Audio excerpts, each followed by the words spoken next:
ওম নমো ভগবতে বাসুদেবায় নমঃ। জয় শ্রীকৃষ্ণ। রাধে রাধে। বন্ধুরা, বলা হয় যে শ্রীমদ্ ভাগবত গীতা শুধুমাত্র এটি ধর্মের জন্য নয়, এটি পৃথিবীর প্রতিটি মানুষের পড়া এবং বোঝা উচিত, যাতে সে ব্যক্তি তার জীবনে সুখ, শান্তি এবং সাফল্য লাভ করতে পারে।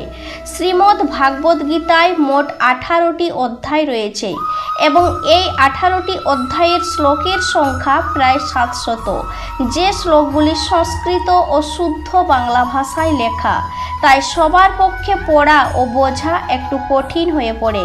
যে বাণীগুলি মনুষ্য জীবনে প্রতিটি পদক্ষেপে অতি প্রয়োজনীয়। এই বাণীগুলি শুনলে আপনি শ্রীমদ্ ভাগবত গীতার প্রকৃত অর্থ বুঝতে পারবেন।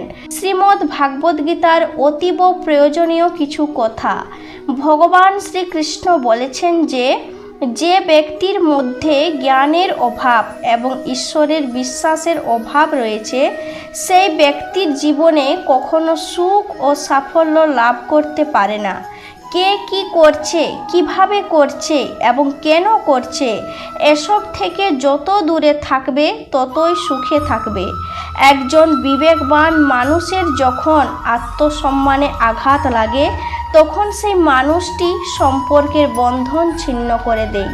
মোহ বা টান তার উপর অনুভব করো যার ওপর তোমার অধিকার রয়েছে। যার ওপর তোমার অধিকার নেই তার উপর মোহ বা টান অনুভব করাই উচিত নয়।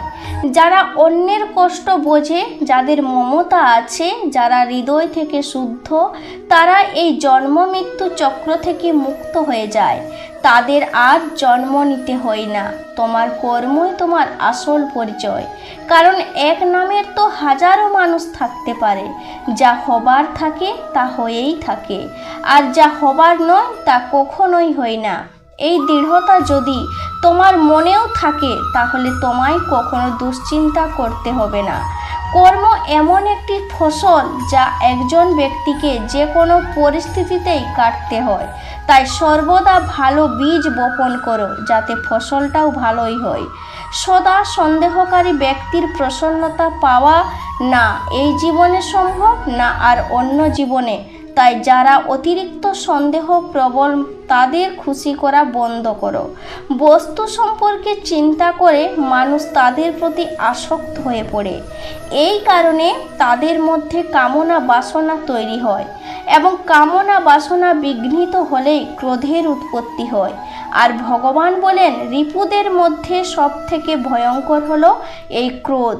যদি শারীরিক ও মানসিকভাবে সুস্থ থাকতে চাও, তাহলে এই ক্রোধকে বর্জন করতে হবে। মৌন থাকা বা চুপ করে থাকা তার প্রতি আপনার শ্রেষ্ঠ উত্তর, যে আপনার কথার মূল্য দেয় না। ভগবান শ্রীকৃষ্ণ অর্জুনকে বলেছিলেন, হে পার্থ, যাদের ভক্তিতে বিশ্বাস নেই তারা আমাকে লাভ করতে না পেরে এই জন্ম মৃত্যু চক্রে ঘুরতে থাকে। এই ভৌতিক জগতে বারংবার আসতেই থাকে। হে অর্জুন, যারা আমার পরম ভক্ত, যারা সর্বদা আমাকে স্মরণ করে, একক চিত্তে আমার উপাসনা করে, আমি স্বয়ং তাদের প্রত্যেকের কল্যাণের দায়িত্ব গ্রহণ করে থাকি। যতটা সম্ভব চুপ করে থাকাই ভালো, কারণ বেশি কথা মানুষকে সব থেকে বেশি অপরাধ করতে বাধ্য করায়। হাজারটা ভালো কাজ করার পরেও যদি তুমি একটা খারাপ কাজ করো, তাহলে লোক শুধু তোমার খারাপ কাজটাই দেখবে। তাই লোকে কি বলবে তাতে কর্ণপাত করো না, নিজের কর্ম নিজে করে যাও। তুমি আজ যে কর্ম করছো তার ফল তুমি কাল অবশ্যই পাবে। আর আজ তোমার যা কিছু আছে তা তোমারই দ্বারা করা অতীতের কর্মের ফল। ভগবান বলেন, তোমার অতীত পরিবর্তন করার ক্ষমতা তো আমার নেই, কিন্তু তুমি যদি চাও, তোমার বর্তমানের কর্মের দ্বারা তোমার ভবিষ্যৎ আমি অবশ্যই পরিবর্তন করতে পারবো। হে পার্থ, আমি কারোর ভাগ্য তৈরি করি না, সবাই তাদের ভাগ্য নিজেই তৈরি করে। ভালো কর্ম সেটা নয় যেটার ফল সবসময় ভালো হয়। ভালো কর্ম তো সেটা যার উদ্দেশ্য কখনো খারাপ হয় না। আর ভালো উদ্দেশ্য নিয়ে করা কাজ কখনো বৃথা যায় না। কোনো একটি কাজ করার আগে অবশ্যই চিন্তা করা উচিত, কিন্তু চিন্তা এতটা করা উচিত নয় যাতে ওই কাজটাই নষ্ট হয়ে যায়। কারণ প্রয়োজনের বেশি চিন্তা দুশ্চিন্তায় পরিবর্তন হয়ে যায়। হয় তুমি সময়ের সাথে বদলে যাও, না হলে সময়কে বদলাতে শেখো। কিন্তু ভাগ্যকে কখনোই দোষারোপ করো না, যে কোনো পরিস্থিতিতেই চলতে শেখো। অন্যের জীবনকে পরিপূর্ণভাবে অনুকরণ করার থেকে নিজের জীবনের অসম্পূর্ণভাবে বেঁচে থাকাও ভালো।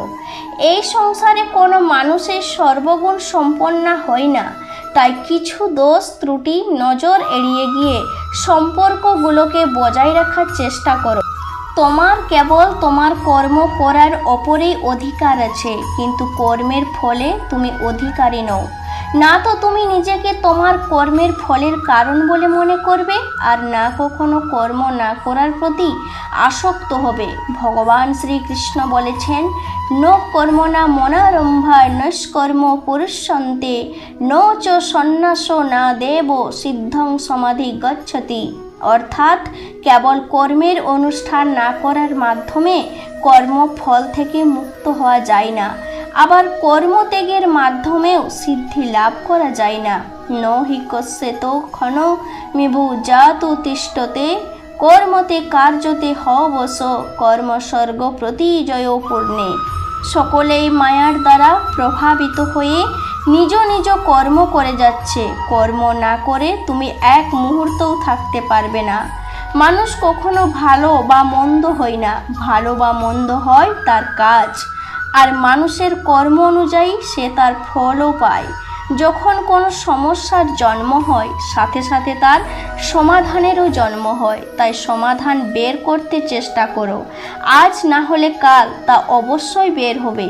যখন জীবনে কোনো পথ দেখতে পাবে না, তখন শ্রীমদ্ ভাগবত গীতার আশ্রয় নিবে। শ্রীমদ্ ভাগবত গীতা হলো একটি দর্শন, জীবনের সব প্রশ্নের উত্তর পাওয়া যায়। তাহলে বন্ধুরা, আজকের এই ভিডিও এখানেই শেষ করলাম। যদি ভিডিওটি আপনাদের ভালো লেগে থাকে তাহলে একটি লাইক করতে ভুলবেন না, আর যারা চ্যানেলে নতুন তারা অনুগ্রহ করে চ্যানেলটিকে সাবস্ক্রাইব করবেন। আবার দেখা হবে পরের একটি ভিডিওতে। সবাই ভালো থাকুন, সুস্থ থাকুন।